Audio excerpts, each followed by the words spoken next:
Mi hermana Elizabeth, por favor, ¿nos puede llevar en un tiempo de oración? Dios le bendiga para partir este precioso día. Sí, oremos.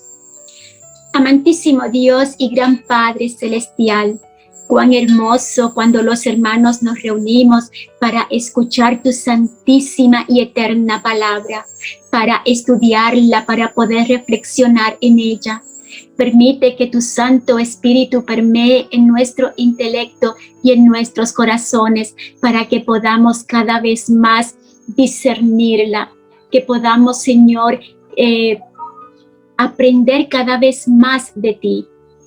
Permite que nuestro pastor Juvenal Cona sea guiado por tu Santo Espíritu, que todo lo que preparó para esta noche sea para tu gloria, para tu honra, Señor, y que podamos nosotros gozarnos grandemente con tu santa palabra. Por Cristo Jesús te lo pedimos y te lo imploramos. Amén. Amén. No olviden ir colocando sus nombres en la medida en que van, ¿cierto?, llegando ahí en los comentarios. Por favor, coloquen sus nombres para que queden presentes. Bien, vamos de inmediato a revisar, ¿cierto?, el cuestionario que habíamos visto que les había enviado. Préstame los lentes. Vamos a revisar de inmediato este cuestionario que les mandé, lo confeccioné y saqué lo más relevante de la clase de la clase pasada, que vimos harta materia. Vimos las herejías de los primeros 4 siglos y vimos, había un grupo de PPT, una PPT que se llamaba Semana 5, ¿ya? Y después vimos, la semana pasada también, la Iglesia Imperial. Y la PPT se llamaba 5 con un 2 entre paréntesis, ¿ya? Esas PPT yo se las envié a todos al grupo de WhatsApp. Espero que ya ustedes las vayan bajando, ¿cierto? Y las vayan colocando en un computador, ¿cierto? En una carpeta especial ahí donde ustedes las tengan almacenadas y las puedan ir leyendo. Si ustedes se fijan, las PPT que yo les mandé, esos 2 grupos de PPT, la que hice semana 5 y semana 5 con un 2, entre paréntesis, tienen mucho contenido de materia, mucho. En el de las herejías, le dimos desarrollo prácticamente completo a la herejía arriana, ¿ya? Por lo tanto, yo les quiero pedir que ustedes hagan un ensayo con respecto a la herejía del arrianismo, ¿ya? ¿Qué es lo que es un ensayo? Ustedes leen, ¿cierto?, a grandes rasgos, porque no, yo sé que todos no saben hacer un ensayo, pero el que sepa hacer un ensayo que lo haga bien, el que no, que me explique, ¿cierto?, de acuerdo a lo que las PPT va saliendo. Ese grupo de PPT es de la PPT que le mandé la semana pasada, que se llamaba Semana 5, 5 con la V, con número romano, la semana 5, ¿ya? Al final de las PPT son como 10 láminas que hablan solamente del arrianismo, ¿ya? Yo quiero que ustedes hagan un ensayo con respecto a eso, ¿ya? Que ustedes lo lean con calma, con tranquilidad. Nadie les va a poner nota, nadie les va a poner un juicio, nada. No van a quedar en vergüenza, no, nada. ¿Por qué? Porque yo quiero que usted lo lea. Quiero que lea la controversia arriana. ¿En qué consistió? ¿Cuándo sucedió? ¿Quiénes estuvieron involucrados? ¿Cuántos concilios se demoró? ¿Cierto? Porque ahí estaba todo el desarrollo de los personajes, quiénes hablaron, quiénes las defendieron, qué grupo, en qué parte, en qué localidades geográficas se discutió, en qué concilio, en qué año, cuáles fueron los términos, los homoousios, los términos que se usaron para definir, ¿cierto?, el arrianismo, etc. Todo está en las láminas de lo que se denomina la semana 5. Ya, voy a bajarle aquí mi telefonito que me están enviando mensajitos. Denme un segundo. Eso, aquí. Y lo bajo todo para que ya no me moleste. Ya. Entonces, mis hermanos amados, tarea para, por lo menos, mire, yo me conforme que me la entreguen a fin del ciclo. Le tienen hasta 4 semanas más, 5 semanas más. Un ensayo de la controversia arriana. Anoten, por favor, hacer un ensayo de la controversia arriana. ¿Ya? Está todo en las PPT que dicen semana 5. Una D, como la de el número romano 5. ¿Ya? Ustedes lo leen y ustedes desarrollan. Mire, pastor, esta controversia, ¿cierto?, se originó producto de un monje llamado Arrio en Alejandría en los siglos tanto, en el año tanto, y después este sacerdote, ¿cierto?, fue muy famosa y se extendió a través... Está todo allí. Usted solamente lo tiene que leer y hacer un resumen de eso. Decirme, este fue el trabajo. Así que yo le doy de aquí a fin del ciclo 5 o 6 semanas más para que haga ese ensayo. Ahora, si usted quisiera, ¿cierto? Si usted quisiera aprender a hacer un ensayo, bueno, investigue, busque en internet cómo hacer un ensayo, ¿cierto? Introducción, ¿cierto? Desarrollo, ¿cierto? Conclusión, ¿cierto? Qué sé yo, ¿ya? Si quisieran, ¿ya? Vamos a pedirle al director, hermano Alejandro, un taller, así como hace talleres de, ¿cómo se llama esto? De predicaciones positivas. Le vamos a pedir que nos haga a ver si nos pueden hacer por ahí un taller de cómo hacer un ensayo, ¿ya? Porque sería re fundamental que pudiéramos, por lo menos en esta materia, hacer un ensayito, un ensayo, y que quede ahí que usted diga, mire, este ensayo lo hice yo. Entonces, tiene 5 o 6 semanas más todavía para hacer un ensayo con relación a la controversia arriana, ¿ya? Eso, ¿ya? Así que tarea para la casa. Yo de todas maneras les voy a ir reforzando la idea ahí durante las próximas semanas. Quiero que me entreguen ese trabajo, que me lo manden al correo jcona-1964@hotmail.com. Todos tienen mi correo, se los voy a mandar ahí al WhatsApp de nuevo. Y ustedes hacen ese ensayo y me lo envían. Y yo les voy a ir poniendo carita feliz cada vez que me llegue un ensayo. No importa si no está bien, excelente, no, pero yo quiero que usted lea eso y me diga qué entendió de esa controversia arriana, ¿ya? Si la entendió o no la entendió. Ahora, si no la entiende nada y me dice, pastor, ¿sabe qué? Usted ya me está pidiendo cosas que ya he orado y ayunado y no es posible, bueno, me lo dice nomás, ¿ah? ¿Cierto? Y no me da la cabeza, no importa, si aquí no va, pero que lo haya leído sí, léalo varias veces. Ya. Vamos a continuar. ¿Qué le parece que revisemos este diagnóstico que les mandé en la semana en una hoja Word? Después Alejandro me dice, pastor, debía haberlo mandado en una cosa por internet y los alumnos lo contactan en línea y se lo envían de inmediato. Pero bueno. Me llegó el de la hermana Elizabeth hoy día. Así que carita feliz para la hermana Elizabeth. Y alguien de Castro parece que me habló en la mañana por WhatsApp y me dijo, pastor, lo estoy revisando y cómo esto, y le expliqué un par de cosas y me dijo ya. Mi hermano, mi pastor Jorge, ¿no? Usted es pastor, mi hermano Jorge, ¿no? Sí, pastor, y le envié por el correo la tarea. Ya. Voy Gracias. a revisar esas tareitas y ahí por el mismo medio les mando las caritas felices o caritas tristes, dependiendo, ¿ya? Pero lo importante es que lo están haciendo. Vamos a revisar esta tarea. Este ejercicio era un ejercicio muy sencillo, no había nada de complicación, es todo lo que hemos estado hablando, aquí no hay nada extraño. Dice la primera pregunta, herejía de los primeros, un diagnóstico de la clase 5.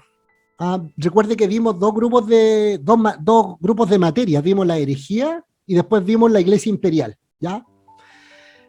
Herejía de los primeros 4 siglos, mientras se sucedían las más violentas y férreas persecuciones de la iglesia hasta el siglo IV, en el imperio se desataban una sucesiva, ¿cierto? No dice sucesiva. Se desataban una sucesiva ola de herejías, ¿verdadero o falso? ¿Quién sabe? Verdadera. ¿Alguien más? Sí, verdadera. Ya, verdadero, ¿cierto? Sí. Sí, porque mientras se sucedían las más violentas y férreas persecuciones de la iglesia hasta el siglo IV, en el mismo imperio se desataba una sucesiva ola de enormes herejías, que era lo que habíamos visto la semana pasada. Segundo, las dos más importantes controversias fueron los testigos de Jehová y la teología liberal, ¿verdadero o falso? Falso, pastor. Falso. Falso. Testigos de ¿cierto? Jehová y mormones. Sí, porque eso son herejías contemporáneas. ¿Ah? Los testigos de Jehová y la teología liberal son herejías contemporáneas. Contemporáneo. ¿Ya?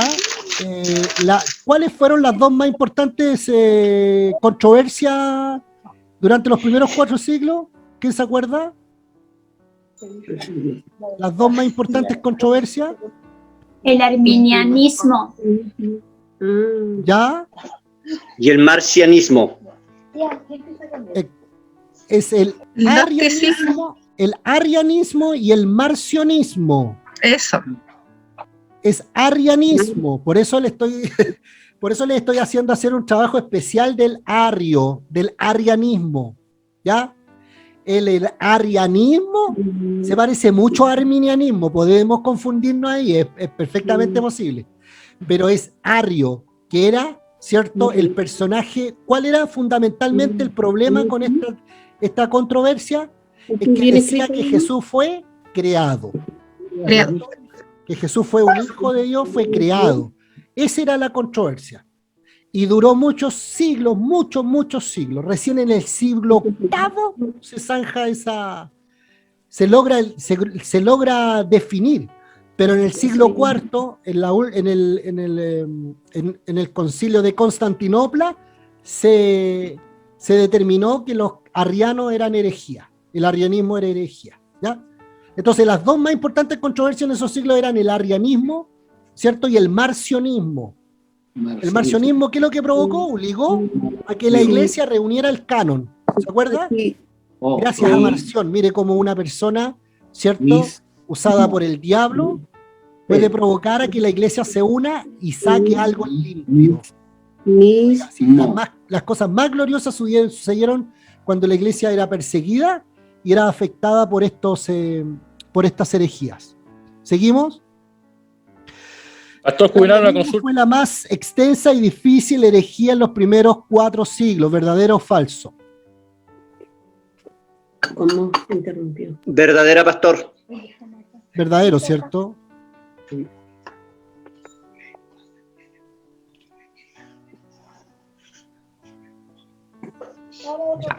Verdadero, ¿cierto? Lo que habíamos dicho. El arrianismo fue la más extensa y difícil herejía en los primeros 4 siglos. El marcionismo obligó a que la iglesia reuniera los libros que a la postre resultaron ser el canon del Nuevo Testamento. ¿Verdadero o falso? Verdadero. Verdadero, ¿cierto? ¿Quién más? ¿Alguien más tiene una opinión distinta con respecto a esto? El marcionismo obligó a que la iglesia reuniera los libros que a la postre resultaron el canon del Nuevo Testamento. No. Seguimos. Escriba, escriba la diferencia entre herejía, apostasía y blasfemia. ¿Quién tiene esa respuesta? A ver, que nos pueda ayudar. Se dice y no La diferencia entre herejía, apostasía y blasfemia. Yo la tengo, pastor. Yo también. Hermana Elizabeth, cuénteme, a ver. Herejía es la interpretación torcida de una verdad bíblica. Ok. Apostasía es abandono total de la fe. Okay. Y la blasfemia es una injuria o una irreverencia hacia la verdad de Dios. Exacto. Sí. ¿Están de acuerdo? Sí, Confirmo, pastor. sí. Sí. Ya. La hermana Amelia está completamente de acuerdo. ¿Cuál era la idea de Cristo en la fe y el testimonio de la iglesia que surge directamente del Nuevo Testamento? ¿Cuál es la idea de Cristo en la fe y el testimonio de la iglesia se entiende que en los primeros siglos o en el primer siglo, que surge directamente del Nuevo Testamento. ¿Alguien tiene esa respuesta? Pastor Jorge. Sí, pastor. ¿Cuál era la idea que surgía del Nuevo Testamento acerca de la persona de Cristo? Presentar a Cristo como Salvador, cabeza de la iglesia y divinamente divino y plenamente humano, perdón. Exactamente. Eso es la preeminencia de Cristo, su deidad, igual a Dios, Padre y Espíritu Santo. Sí, sí, también. ¿Cierto? Era el primer párrafo que aparecía en la lámina 12, ¿cierto? De las presentaciones, que decía así, textual: la preeminencia de Cristo en la fe y el testimonio de la iglesia surge directamente del Nuevo Testamento, donde se le presenta, y aquí está la respuesta, como Salvador de la humanidad, la cabeza de la iglesia y el Señor plenamente divino y plenamente humano. ¿Ah? La iglesia del primer siglo no se perdió nunca, hermanos. ¿Ah? Carita feliz para nuestro hermano Jorge, nuestra hermana Amelia, nuestra hermana Elisa, ahí que están activos. La iglesia no se pierde en esto, hermano. Aquí se recuerdan por qué a la postre, después de los siglos, comienzan a haber estas controversias, por qué empiezan a surgir las controversias de la Trinidad, por qué empiezan a preguntarse, bueno, Jesús ¿es hijo? Y si es hijo, ¿cuándo nació? ¿Dios cuándo lo tuvo? Y si Dios y Jesús son Dios, entonces ya no es un monoteísmo, estamos hablando de varios dioses. ¿Cuándo empiezan a surgir esas controversias? A ver, para que me entiendan bien, ¿qué efecto social y cultural influyó para que empezaran a cuestionarse estos asuntos?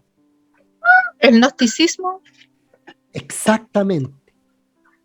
¿Alguien más tiene alguna respuesta con respecto? ¿Qué es lo que quiénes influyeron a que de pronto empezaran a preguntarse, bueno, ¿quién está en Dios? ¿Cuánto es Dios? ¿Jesús realmente es Dios o es un ser creado? ¿Se acuerda que lo vimos? Sí, pastor José Miguel. En la cultura greco-romana. Exactamente. Los griegos. Ay, que José Miguel no se ve. Sí, está ahí incógnito. Estoy en cama con licencia. Sí, vamos a orar después por mi pastor. Que muchas cosas de Grecia quedaron anexadas en Roma cuando los conquistó.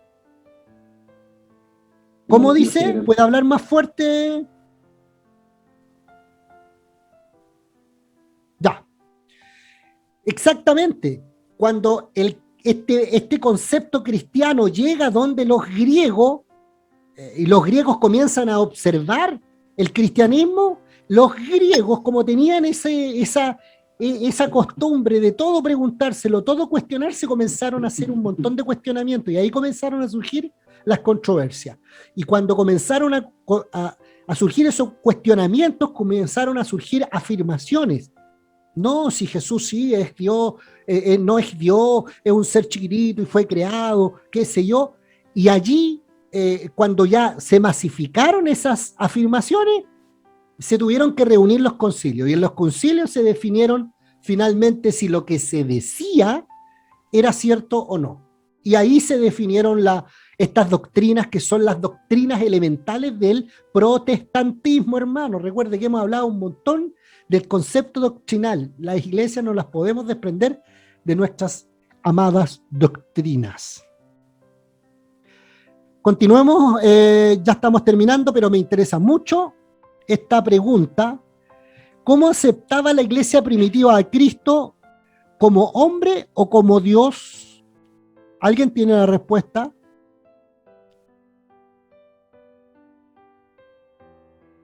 Yo la tengo, pastor, pero si hay otra persona que la tiene, no hay problema.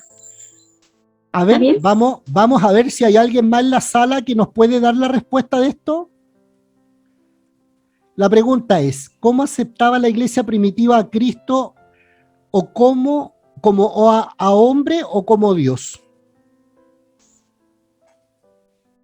Hermana Elizabeth, cuéntenos. La iglesia primitiva lo aceptaba como hombre y lo confesaba y adoraba como Dios. Lo colocaba en el mismo nivel que el Padre y el Espíritu Santo. Y hacía esto con toda naturalidad y sin ánimo de polemizar. La iglesia reconocía el misterio de la persona de Cristo y lo adoraba y reverenciaba sin analizar este misterio. Qué hermoso, hermano, ¿eh? Qué hermoso como la iglesia humildemente aceptó, ¿cierto?, el cristianismo original, ¿cierto?, lo que la Escritura definía de Cristo. Y no quisieron ir más allá. No. Lo que decía las Escrituras o los escritos sagrados, ¿cierto?, de los apóstoles, ellos se afirmaron sobre eso y no quisieron ir más allá, ¿cierto? Qué hermoso eso, ser humilde y en reconocer que hay ciertos secretos que pertenecen a Jehová. Y las reveladas son nuestras, como dice el libro de Deuteronomio 29:29. Las cosas secretas pertenecen a Jehová, más las reveladas son para nosotros y para que nosotros se las enseñemos a nuestros hijos. ¿Ya? Y mire, qué hermoso, no sé si lo puede volver a leer mi hermana, cómo los primeros cristianos veían, ¿cierto?, a Cristo, como hombre, como Dios, ¿cómo lo veían? La iglesia primitiva lo aceptaba como hombre y lo confesaba y lo adoraba como Dios. Lo colocaba en el mismo nivel que el Padre y el Espíritu Santo. Hacía esto con toda naturalidad y sin ánimo de polemizar. La iglesia reconocía el misterio de la persona de Cristo y lo adoraba y reverenciaba sin analizar este misterio. Hermoso, ¿cierto? Precioso. Mire, vamos a seguir con revisando esta tarea. Después dice, nombre 3 motivos que explican el surgimiento de la herejía.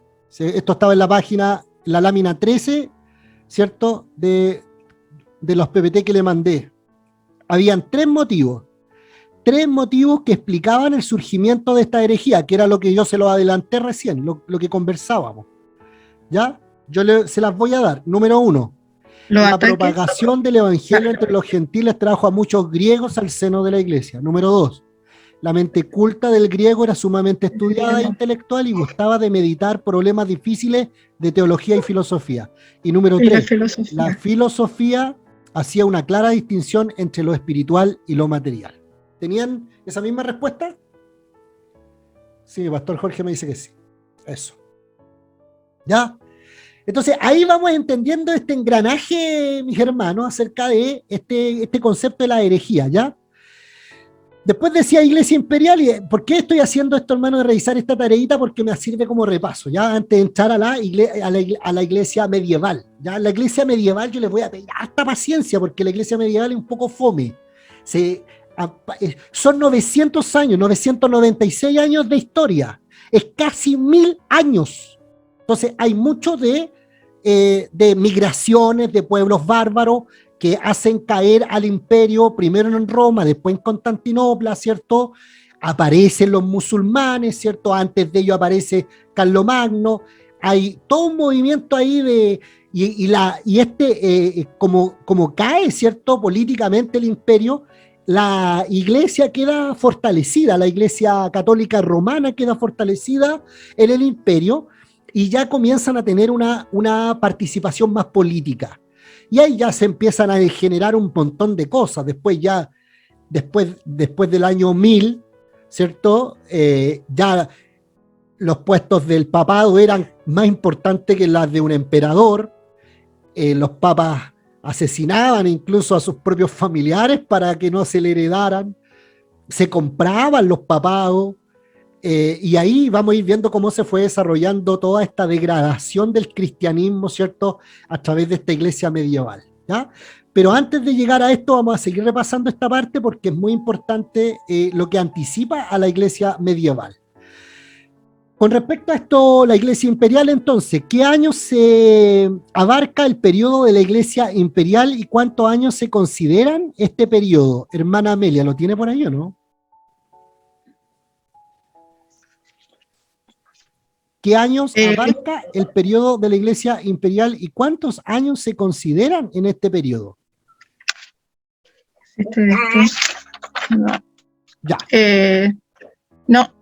Hermano Pastor Jorge, ¿lo tiene por ahí? Sí, pastor. Estaba en la lámina Desde la 3.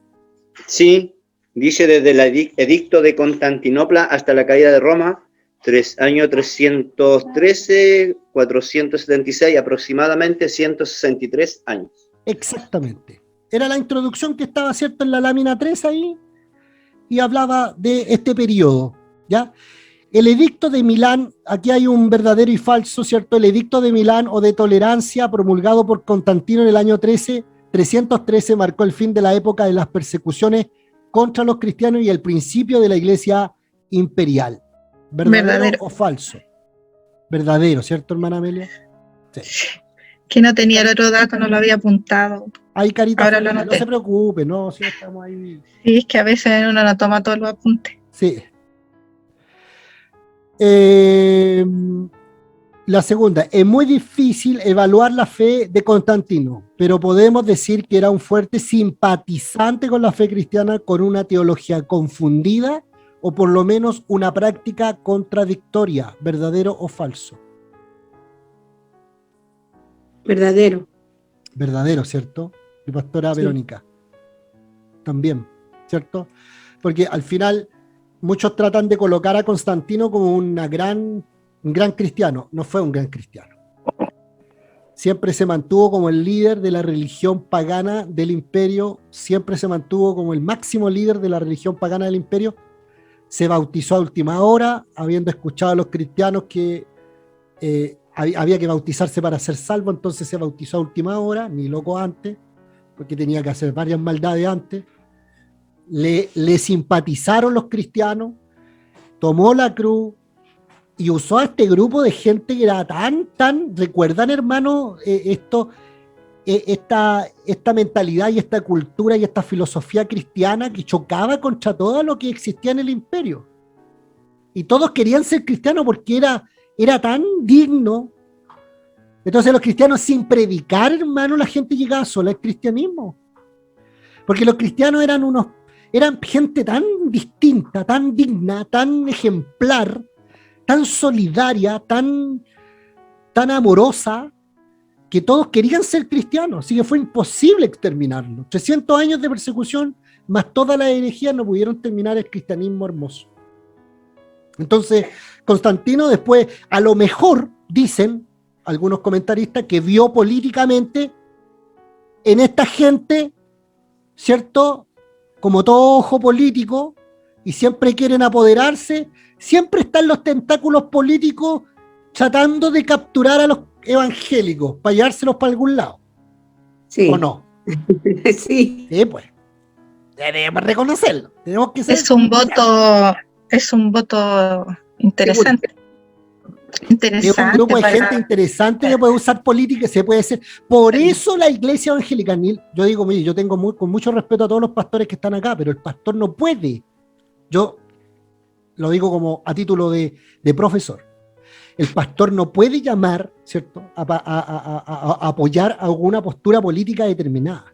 El pastor predica la palabra y predica principios y la libertad es del creyente con los principios que el pastor en el púlpito ha enseñado.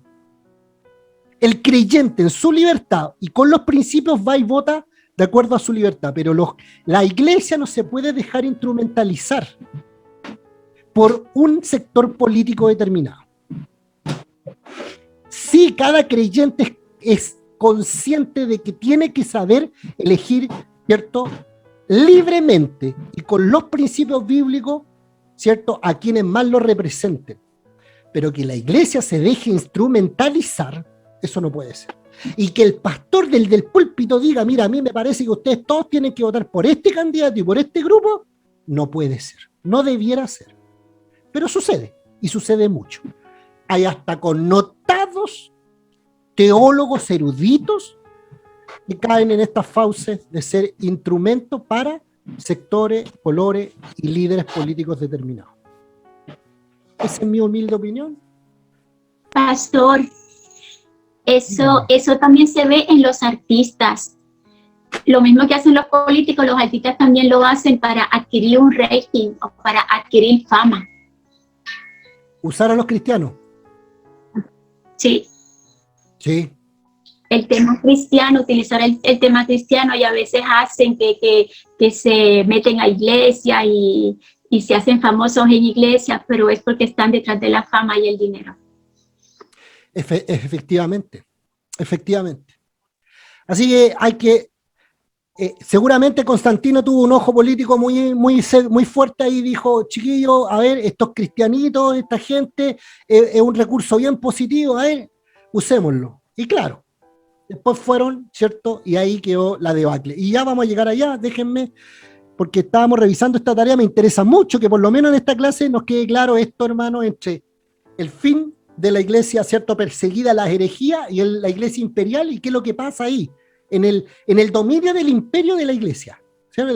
El imperio romano domina a la iglesia y la iglesia domina el imperio. Al final no se supusieron de acuerdo quién dominó a quién, pero fue dramático, fue muy lamentable para el cristianismo este hecho.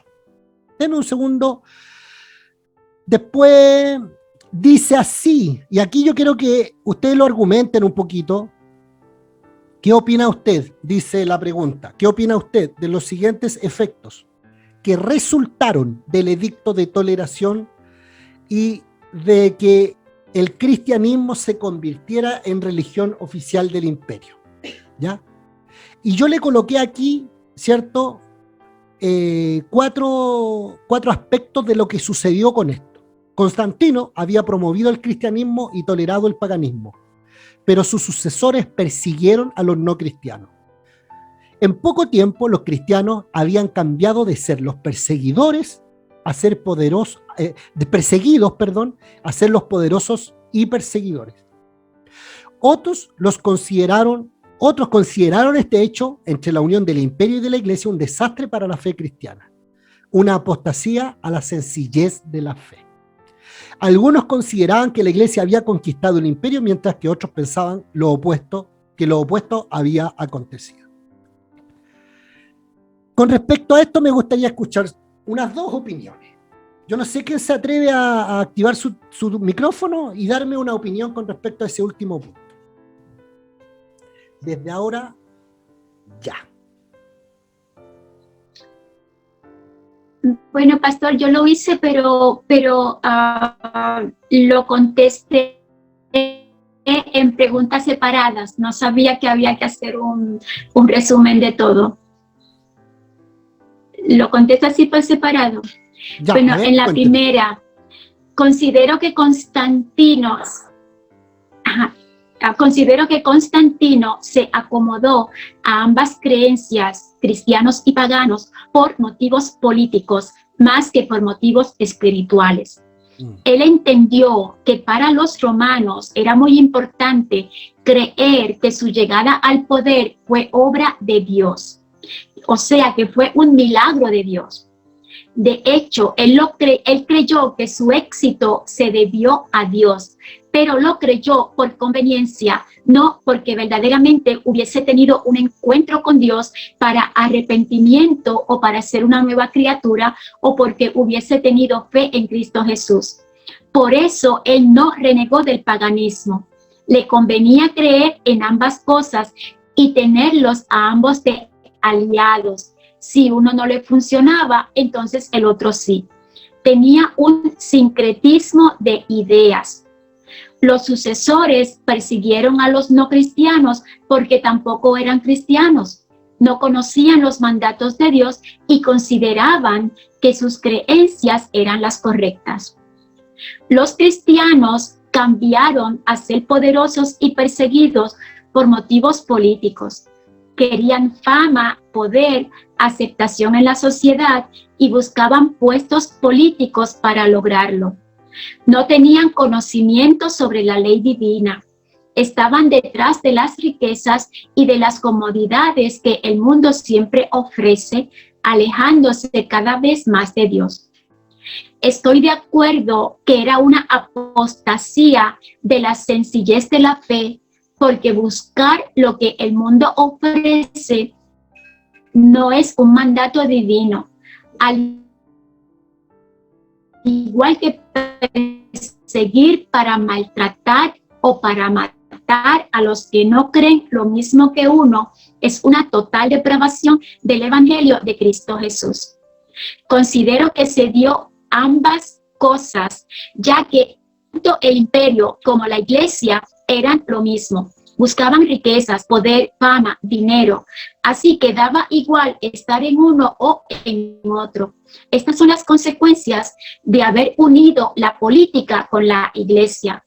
Aunque hoy día hay una separación del Estado y de la religión, e igualmente se da la apostasía en la iglesia cristiana. El hombre es un pecador y prefiere los placeres mundanos que obedecer los mandatos de Dios. Prefieren vivir en la oscuridad que en la luz. Esa es mi opinión. Alguien, no importa que no haya contestado, que quiera comentar este punto. Excelente, mi hermana Elisa, felicitaciones. Alguien que quiera comentar este asunto de esta simbiosis, no sé cómo se llama, que se produce entre el Estado y este cristianismo, ¿cierto? Que antes había sido perseguido y ahora ya no es. Es más, ellos se vuelven perseguidores, ¿cierto? Y se comienza ahí ya la depravación del cristianismo. Y este oscurantismo dura hasta la reforma del siglo XVI. ¿Ya? Pastor, yo no anoté no hice la respuesta tan elaboradamente, muy claro todo lo que escribió la hermana Elizabeth, muchas gracias. Me gusta mucho cómo escribe y también cómo predica en la radio. Luego, a mí me llamó la atención, si es posible comentar, que la iglesia después se transformó en una entidad intolerante y perseguía a los que no eran cristianos. Eso me quedó dando mucha vuelta a modo de reflexión. Amén. Dios le bendiga, hermana Amelia. Exactamente eso es lo que sucedió. ¿Ya? Bien, vamos a continuar entonces. Ya hemos dejado este periodo de la iglesia perseguida, ¿cierto? De la iglesia ¿cierto? Imperial, y comenzamos a ver a partir de este momento la iglesia medieval, ¿ya? Y para esto les pido harta paciencia, harto amor y harta calma. Lean harto con respecto a esto. Para los que no se habían conectado, les pedí un ensayo realice un ensayo. Ojalá me lo entregara al final del periodo. Le quedan 6 semanas o 5 semanas más todavía. Quiero que hagan un ensayo de la controversia arriana. En las PPT que dice semana 5, las últimas 10 o 15 láminas están todas relacionadas con la controversia arriana. Ahí yo le cuento toda la historia, todas las personas involucradas, todo. Así que yo quiero que tomen esas láminas, las lean y hagan el ensayo, ¿ya? Y ustedes, el que no sepa hacer un ensayo, lea y haga un resumen. En el fondo eso. Hagan un resumen y díganme, mire pastor, yo creo que esto, qué sé yo, la fecha, quiénes estuvieron involucrados, cuál fue el tema que se discutió, cuál fue el término finalmente que logró quedar, cuáles eran los términos que estaban en disputa ahí, cuántos concilios se demoró, cuántos años abarcó, todos esos datos, y me lo manda por correo y me dice, ya, aquí está mi trabajo. Y yo con eso me doy por pagado, porque ya con todo lo que están entendiendo como concepto, les está quedando claro. El primer periodo de la iglesia apostólica, un cristianismo, ¿cierto?, incipiente, ¿cierto?, con tanta fuerza que se fue expandiendo por todo. Esos conceptos generales yo quiero que ustedes los rescaten, más que fecha, más que nombres. en particular, yo quiero que ustedes rescaten esos conceptos generales de cada periodo, ¿ya? De la iglesia perseguida, la valentía que tuvieron, las controversias, cómo la iglesia logró resistir a pesar de que no existía doctrina, a pesar de que eran perseguidos, no existía el canon de la Biblia, y allí estaban, por mano, esto es tremendo. Y ahora vamos a ver, ¿cierto? Después la iglesia imperial, cómo el cristianismo, que era un movimiento tan fantástico, fuera de todo, estaba exento de cualquier influencia, es capturado políticamente, ¿cierto?, por el Imperio Romano y se pervierte todo. Vamos a ver cómo se fue deteriorando, cómo se fue corrompiendo, cómo se fue degenerando, ¿cierto? El cristianismo murió y pasó, ¿cierto?, a quedar un catolicismo allí imperialista en la Edad Media que destruyó prácticamente. Ya no queda nada. La Biblia se ocultó en los monasterios, nadie tenía acceso a ella, las misas eran en latín, aparecieron las imágenes, los papas se hicieron poderosos porque políticamente las naciones caían, ¿cierto? Y las únicas autoridades eran los líderes religiosos, etc. ¿Cómo llegó esa degradación a degradarse de tal forma? Que tuvo que llegar un monje, ¿cierto?, agustino, ¿cierto?, en una ciudad alemana, ¿cierto?, con una auténtica fe católica el monje. Y un día dice, espérate, a ver, parece que está todo mal. Este monje Lutero fue a Roma en el 1515, fue hasta Roma caminando de Alemania, hermano, se fue caminando, hizo un itinerario, y llegó hasta Roma y vio la opulencia de la iglesia católica, la iglesia medieval. Vio la opulencia de los papas, vio la degradación, la degeneración, vio la carnalidad que había en su santa iglesia, de la que era un monje agustino ahí, súper bien intencionado, y se decepciona de esto. Y después llegan a la ciudad a venderle las indulgencias. Y le dicen, cuando suene el chelín, no me acuerdo cómo se llamaba la moneda, cuando suene en la caja la moneda, tu alma será librada del infierno. Se parece a unas prédicas contemporáneas, hermano. Y eso ya reventó a Lutero y ya empezó a cuestionarse todo. Y ahí ya comenzó a quedar la grande. Pero todavía no llegamos a ella. Vamos a irnos, ¿cierto? Hoy día vamos a echarle un vistazo a este asunto de la, ¿cierto?, iglesia medieval. Vamos a compartir de inmediato, hermanos y mis hermanas. Creo que es esta. Ya. ¿La ven ahí? Ya. Sí, se ve el ratón. Ok. Bien. Historia de la iglesia, entonces, semana 6, iglesia medieval. Ojo con este dato que inmediatamente ya es importante, apúntenlo por ahí, ¿cierto? Desde la caída de Roma en el año 476 hasta el 1453, 977 años, esta época de la iglesia medieval. 977 años, imagínense una cantidad, pero impresionante de tiempo. Vamos a tratar de tocarla en 2 semanas. ¿Ya? Desde la caída de Roma, ¿cierto? Hasta la caída de Constantinopla. Ahí está, vamos a llegar a lo que nuestra hermana Elizabeth tanto quería llegar, cómo los musulmanes, en qué momento aparecen. Ya vamos a empezar a dar respuesta a esas incógnitas. 1453 los musulmanes ya eran poderosísimos y ellos eran los que conquistaron, ¿cierto?, el imperio en Constantinopla. No olviden este mapa, ahí está Roma, ¿cierto?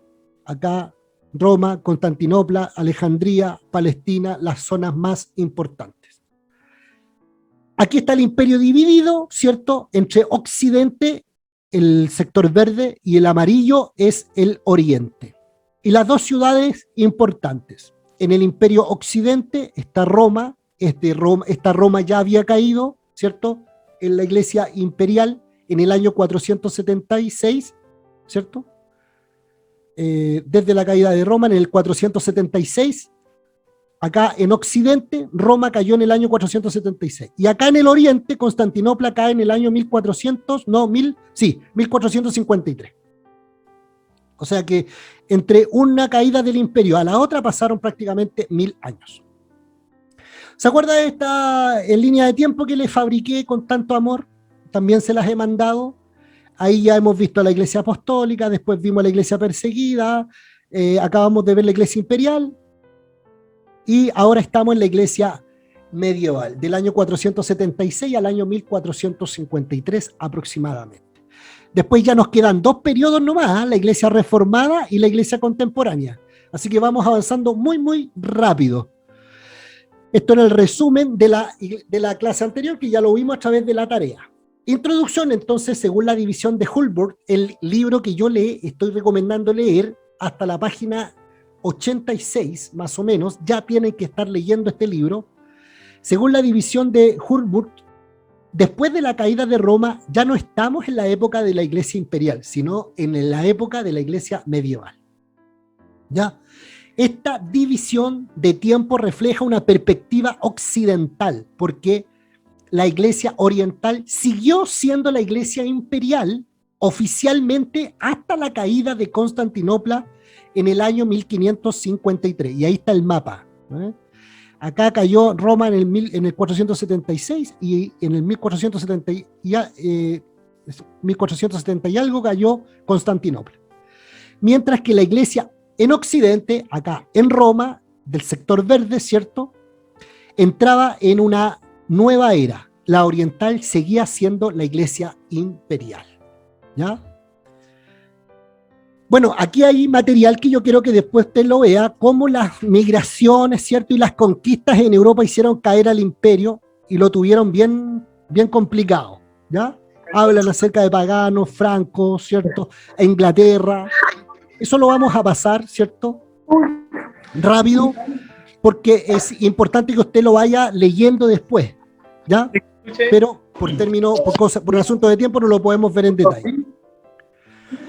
Bueno, con respecto al Santo Imperio Romano, digamos que estaba fundamentalmente allá en Constantinopla, ¿cierto? Los lombardos, un pueblo germánico originario del norte de Europa, capturaron a Ravenna, son localidades del imperio, ¿cierto?, en el año 734 y expulsaron al exequia imperial en el año 751. El Papa Gregorio III estaba contento con esto, pero luego preocupado cuando los lombardos amenazaron a Roma.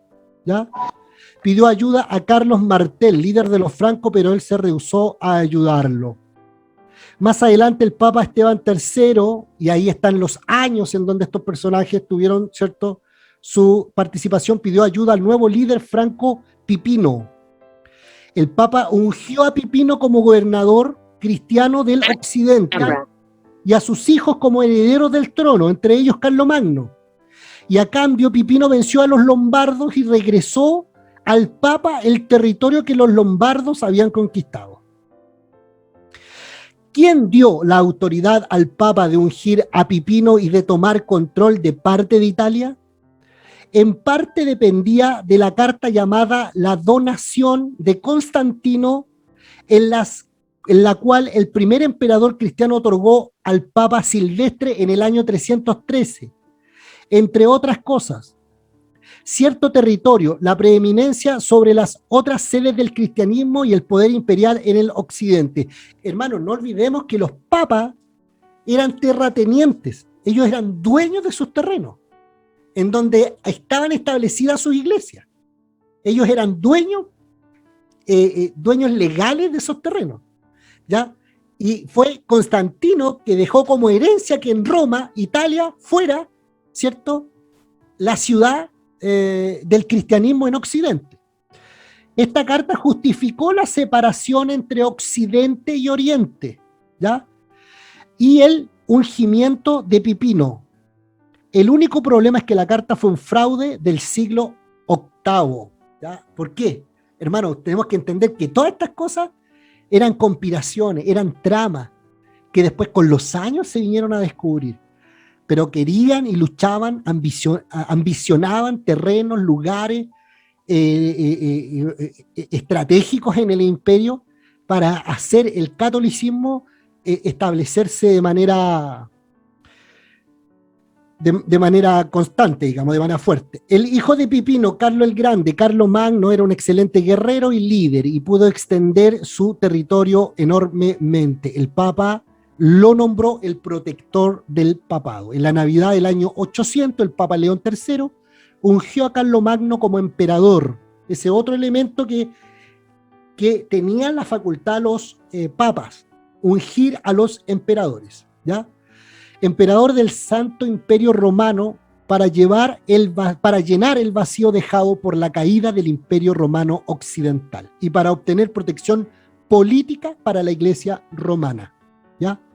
Durante los siguientes 4 siglos, el Papa coronaba al emperador usualmente en Roma.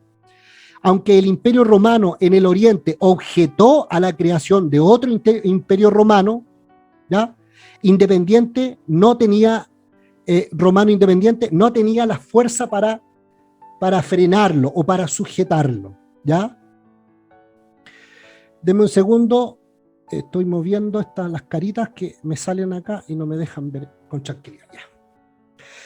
Los sucesores de Carlos no eran tan fuertes, se dividió el imperio y llegó a ser controlado por la iglesia con emperadores alemanes elegidos por los nobles. El imperio fue asaltado en el norte por los vikingos y en el sur por los musulmanes, y en el este por los magiares, por los húngaros. El papado se disminuía con el imperio y descendió a la anarquía entre el año 880 y el año 1000. Hubo 12 papas entre el año 882 y el año 904, algunos escandalosos. El emperador Otón el Grande puso el imperio en orden de un nuevo ejército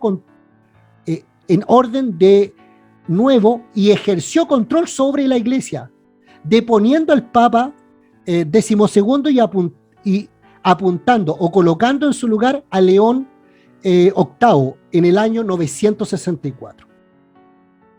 En el año 1059 el Papa Nicolás II, entre el año 1059 y 1061, convocó un sínodo que estableció el proceso de escoger al Papa.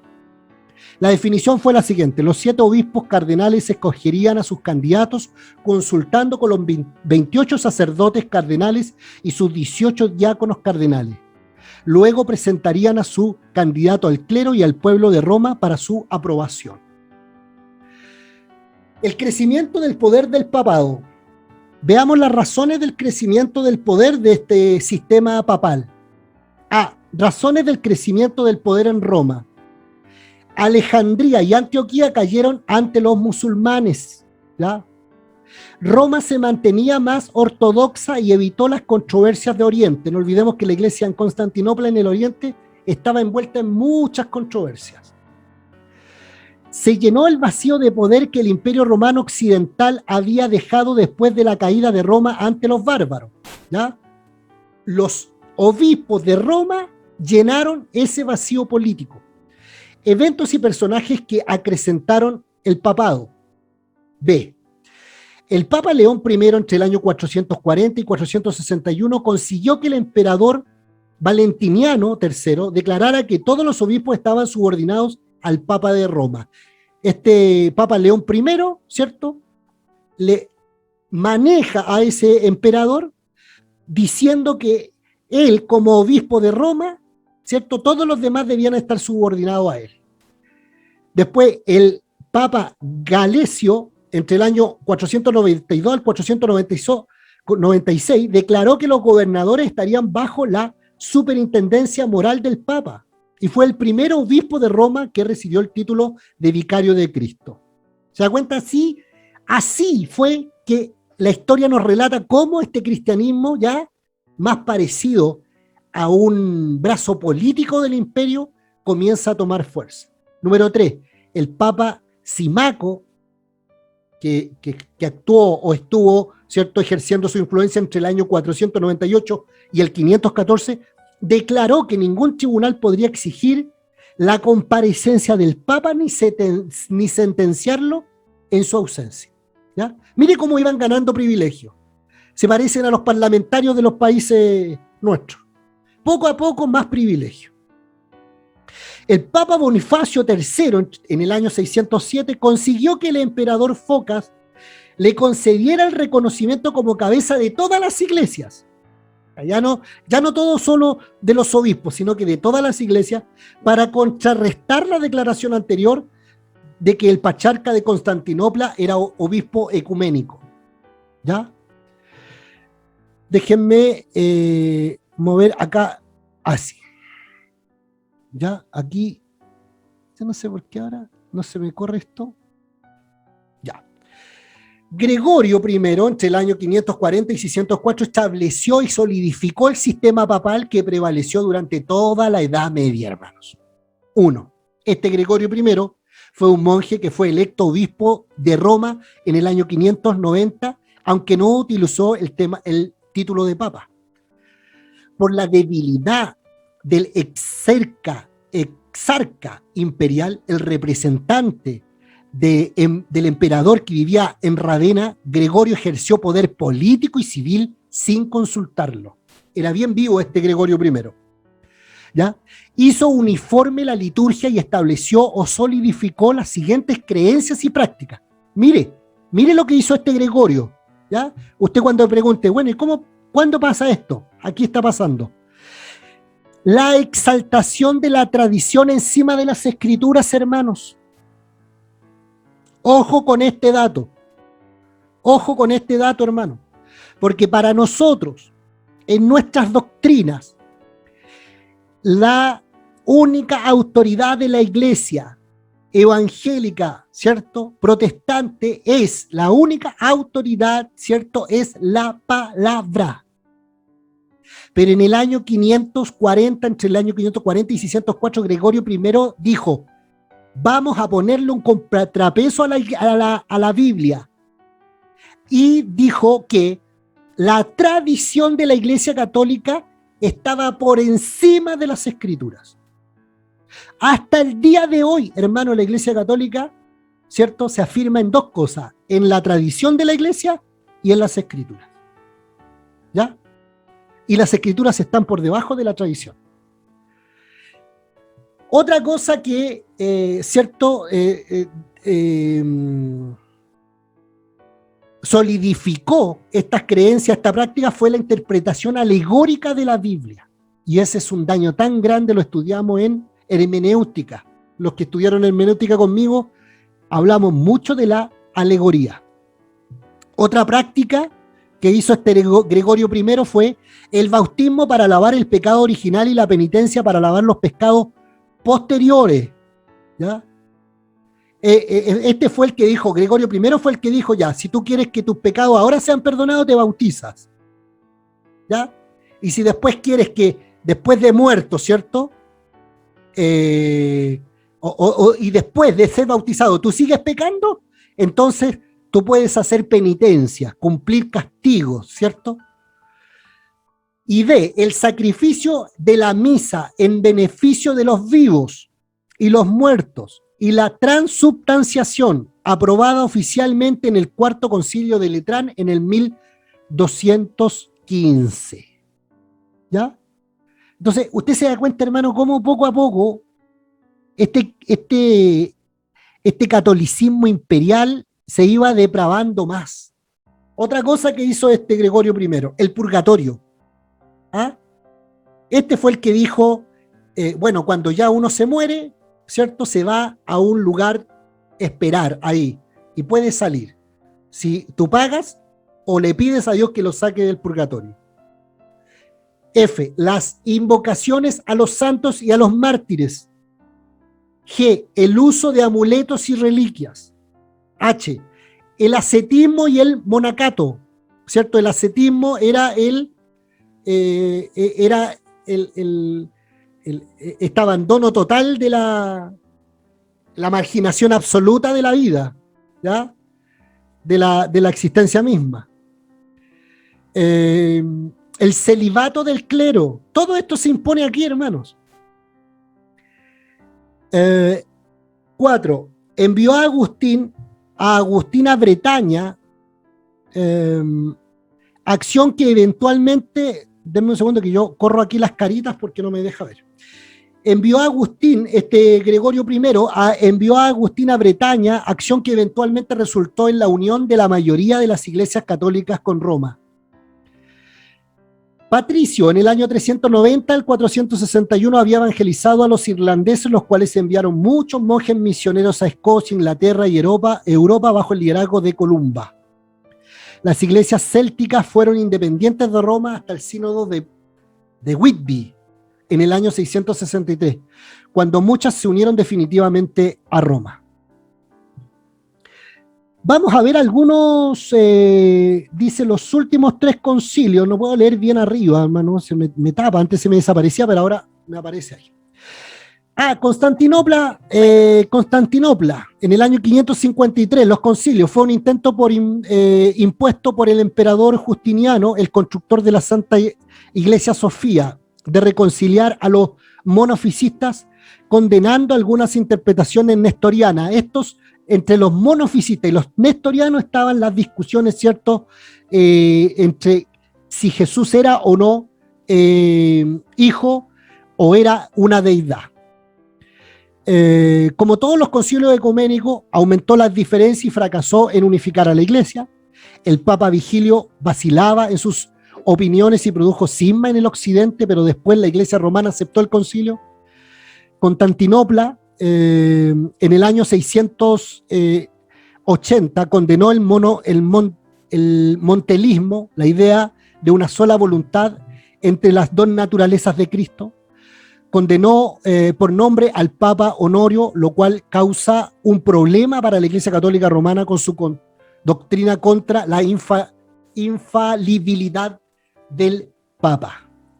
Como siempre, las controversias siguen después del concilio, pero eventualmente fue aceptado por Occidente y Oriente. ¿Ya? La división entre la Iglesia de Oriente y Occidente. En el año 726, el emperador León III prohibió las imágenes y destruyó una enorme estatua en Constantinopla, en parte como defensa contra la acusación musulmana de ser politeísta. Y como consecuencia de esto, Roma resintió esta intervención de los asuntos eclesiásticos y defendió las imágenes. Constantinopla en general apoyó la prohibición de imágenes. El concilio de Nicea II resolvió el asunto, pero dejó a las iglesias más divididas. La iglesia oriental creía y sigue creyendo que el Espíritu Santo procede del Padre y el occidente del Padre y del Hijo, filioque. Parece que esta palabra se introdujo en España y luego pasó a los francos. Para evitar problemas, el Papa revivió una versión del antiguo credo romano que llamamos el credo de los apóstoles. Todo esto sucedía, hermano, en esta época, en lo que se denomina la iglesia ¿cierto?, medieval. Había mucha competencia entre el Papa de Roma y el Patriarca de Constantinopla, había conflictos fronterizos sobre la jurisdicción eclesiástica, había diferencia contra el celibato del clero, requisito en el occidente, pero no en Constantinopla, no en Oriente. Había intentos de latinizar a las iglesias griegas del occidente y helenizar a las iglesias latinas de Oriente. Había diferencias culturales que causaron malentendidos. La oriental seguía ligada con el Imperio Romano, mientras la occidental estaba ligada con el Santo Imperio Romano que ella había creado. En el 1554, Roma denunció al patriarca de Constantinopla y excomulgó a todos los que le eran leales a él. En efecto, él comulgando a toda la iglesia de Oriente. Y esta, a su vez, respondió condenando a todos los que se lo pusieron en la fe ortodoxa. En efecto, excomulgando a toda la iglesia occidental. O sea, en 1054, hermano, la iglesia de Oriente, la de Constantinopla y la de Roma, no se podían ver. Entre los dos se excomulgaron. Se odiaban a muerte. ¿Ya? Bien, quiero llegar un poco acá. El crecimiento del Islam, y con esto estoy terminando. Bajo el liderazgo de Mahoma, entre los años 570 y el año 632, el Islam creció y pronto aplastó todo el Medio Oriente y amenazaba al Imperio Oriental y eventualmente al Occidente. Sus 5 columnas son del islamismo, del Islam, ¿ya? 1, el credo. No hay mañana. Y Mahoma es su profeta, ¿ya? 2, la oración 5 veces al día en dirección de la Meca.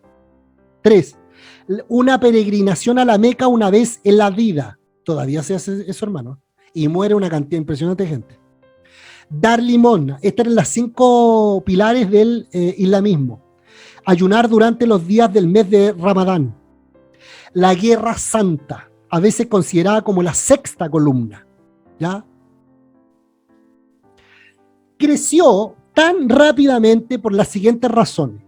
Su entusiasta programa de expansión que conquistó Tierra Santa y Siria, el reino de Persia, el norte de África, España y parte de Francia. Ese fue su explosivo crecimiento. Muchas veces sus generales eran superiores a los ejércitos del imperio. El debilitamiento del Imperio Oriental y agotamiento de sus recursos por sus guerras contra el reino persa también ayudó a este islamismo. La Iglesia Oriental, recuerde que la Iglesia Oriental estaba la sede en Constantinopla, la Iglesia Oriental se debilitaba con sus controversias interminables, vivían en controversia, ¿ya? El imperio y la Iglesia habían enojado a las provincias con sus impuestos y sus excomulgaciones, ¿ya? Los pueblos semíticos se identificaban más con los árabes que con los griegos. Parecía más monoteísta que la Iglesia, que usaba las imágenes, ¿ya? Recuerde que la Iglesia católica tenía lleno de imágenes por todos lados. Los musulmanes no cambiaron mucho el estilo de vida cotidiano de los pueblos conquistados, permitiendo el principio de libertad de culto para los cristianos y los judíos. ¿Qué hacían los cristianos? Perseguían. ¿Cierto? ¿Se acuerda? Cuando llegaban y conquistaron con el imperio, persiguieron, no permitieron a nadie. Los musulmanes eran más tolerantes. Aquí están los motivos por analizar. Por eso crecieron estos chiquillos. Conquistaron todo el imperio prácticamente. Hicieron caer a Constantinopla en el año 1477. Ya. ¿Dónde estoy? Acá. Ténganme paciencia, leo harto acá en esta época y es un poco, no es muy divertida, es más bien aburrida, pero es necesario que entiendan más o menos algunas fechas importantes y cómo fueron desarrollándose estas cosas que uno, encuentra ahora y dice, bueno, ¿y cómo? ¿En qué momento llegó? ¿Por qué hoy día creen en un santo? ¿Por qué creen en la transubstanciación? ¿Por qué creen que, en el celibato? ¿Por qué creen en el monacato? ¿Por qué creen en todas estas cosas que cree la Iglesia Católica? Y bueno, además de todas estas cosas que estaban sucediendo, hermano, no olvidemos que la Iglesia Católica en este tiempo, y lo vamos a ver bien la próxima semana, cómo se fue corrompiendo moralmente, se fue corrompiendo el papado, los obispados que ahora vimos que se empezaron a hacer fuertes, esos papados de las provincias de Roma, ¿cierto? Se fueron haciendo verdaderos puestos imperiales y tenía mucho recelo. Los obispos les exigían que todos se sometan a Roma, etc. Y vamos a ver la próxima semana cómo esto se empieza a degenerar de manera ya impresentable. Y ahí vamos a ver por qué surge la reforma. Estos 977 años nos llevan a definir cómo y por qué y cuándo surge este movimiento que había que reformar esta iglesia. La próxima semana vamos a partir viendo el video de los pre-reformadores para que nos vayamos preparando con la reforma. Hasta aquí, por favor, mis hermanos, preguntas, consultas, comentarios, para que ya vayamos. Pastor, yo tenía un comentario, la manita levantada. Amelia. A ver, hermana Amelia, sí, dígame. Sí, es que cuando usted mencionó las controversias, bueno, en el Islam se da la controversia de Isaac e Ismael, ¿verdad? A raíz de esos dos hijos de Abraham es que nace el Islam y se aparta de del cristianismo, del judaísmo, como dato. Efectivamente, efectivamente. Ahí se crean esas dos importantes religiones semíticas, ¿ah? En el Medio Oriente. Sí. Alguna vez estudié cultura islámica y la verdad es que me llamó mucho la atención porque hablaban de Abraham y bueno, uno siempre ve los sunitas, los chiitas, estos conflictos, ¿verdad? Que permanecen hasta el día de hoy y resulta que todos tienen un tronco común. Entonces, muy interesante el origen de estas religiones. Exactamente. Y ahí está pues mi hermana Elizabeth, gracias mi hermana Amelia, excelente aporte. Se da cuenta en qué tiempo comienzan los musulmanes y por qué comienzan a crecer y cuáles eran su ideología, en lo que ellos creían. Yo le voy a compartir estas láminas para que ahí vaya viendo, bueno, ahí en el 1477 finalmente cae Constantinopla y ahí se solidifica este movimiento musulmán en el imperio. Y bueno, con el movimiento de la reforma, esto después se crean guerras, unas guerras enormes, la guerra de los 30 años. Y bueno, la respuesta de este movimiento, hermano, fueron las cruzadas. La respuesta de la Iglesia Católica Los templarios. Claro, por eso. Hermoso todo ese historia. Claro, y ahí, hermano, y ahí que ha reafirmado, hermano, que ha reafirmado por qué el cristianismo, ya eso era la degradación absoluta del cristianismo, que porque vienen otros personajes a implantar una nueva religión, ¿cierto? A través del imperio toman armas y luchan ya físicamente para defender la religión. O sea, las cruzadas no son otra cosa sino la respuesta del catolicismo imperial en el medioevo, ¿cierto?, contra los musulmanes. Dudas, comentarios, por favor. Si alguien tiene alguna consulta.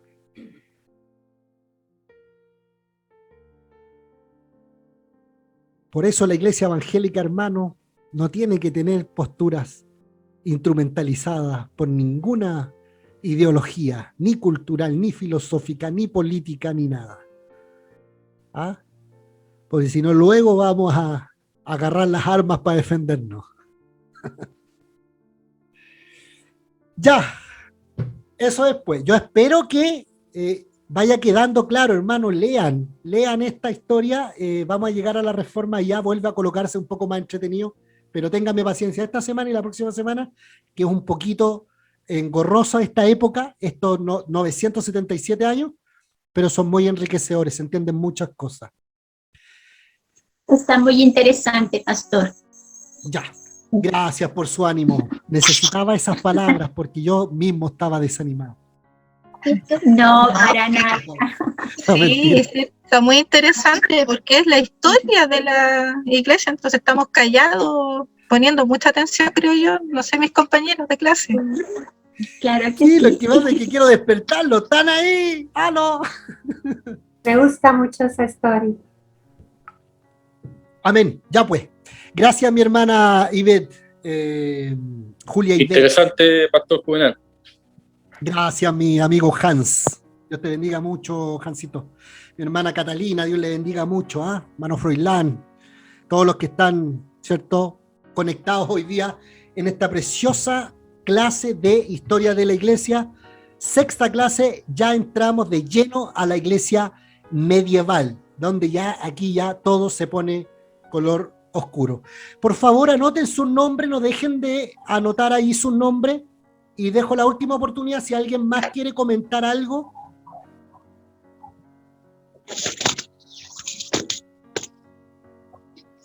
Ya. Muchas gracias, mis hermanos y mis hermanas, por este precioso día viernes. Los espero la próxima semana a esta misma hora y por este mismo medio para seguir, es cierto, compartiendo estos hermosos y maravillosos conocimientos de la historia de la Iglesia. En 2 semanas más ya vamos a llegar a la Reforma. Vamos a orar, vamos a pedirle al Señor, hermana Marta, Dios le bendiga, la veo ahí. Un abrazo para Puerto Rico. ¿Ah? Yo no sé si usted puede llevarnos en una oración, mi hermana Marta, para finalizar este día.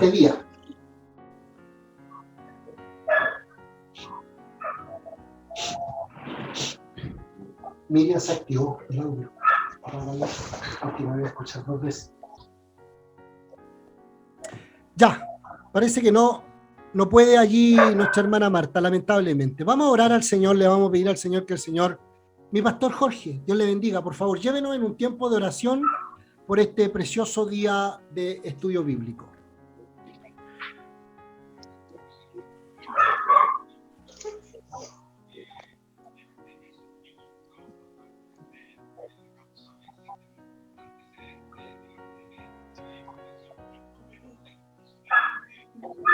El pastor Jorge Figueroa. Amén, pastor. Por favor, llévenos en un tiempo de oración. Soberano Dios, dueño y Señor de la vida, en el nombre de Jesús, nuestro amante Salvador, damos muchas gracias a esta hora de la noche por esta hermosa clase, este tiempo hermoso que usted nos ha permitido compartir con nuestros compañeros, el profesor. Muchas gracias, Dios, por revelarse, por mostrarse a nosotros a través de la historia, Dios amado. Muchas gracias porque nos permite así valorizar el Evangelio, el sacrificio de Cristo en la cruz por nosotros. Muchas gracias. Permítenos, Señor amado, ir a descansar después de una semana de trabajo. Permítenos también, Señor, tener un hermoso fin de semana, todos y cada uno de nosotros. Y por supuesto, en donde quiera que vayamos, podamos brillar, ser un buen ejemplo en la medida, Dios amado, que no olvidemos el amor tan inmenso que usted tuvo por nosotros, podamos compartirlo también con los demás. Bendice a todos y cada uno de nuestros hermanos, tanto nuestros hermanos acá en Chile como en el extranjero. Bendícelos también a todos y cada uno de ellos. Muchas gracias por esta clase, muchas gracias. Denos sabiduría y conocimiento para que vayamos cada día conociéndole más.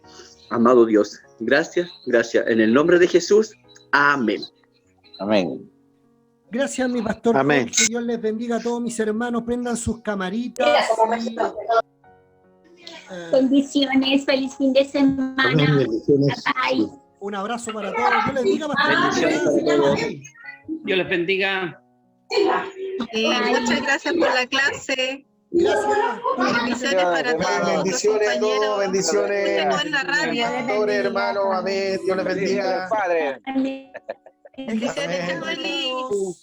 Amén. Chao, buenas noches. Para Puerto Rico. Chao, buenas noches. Amén. Pastor Sergio. Buenas noches, hermano Daniel. Adiós a toda la familia. Buenas noches. Bendiciones. Chao.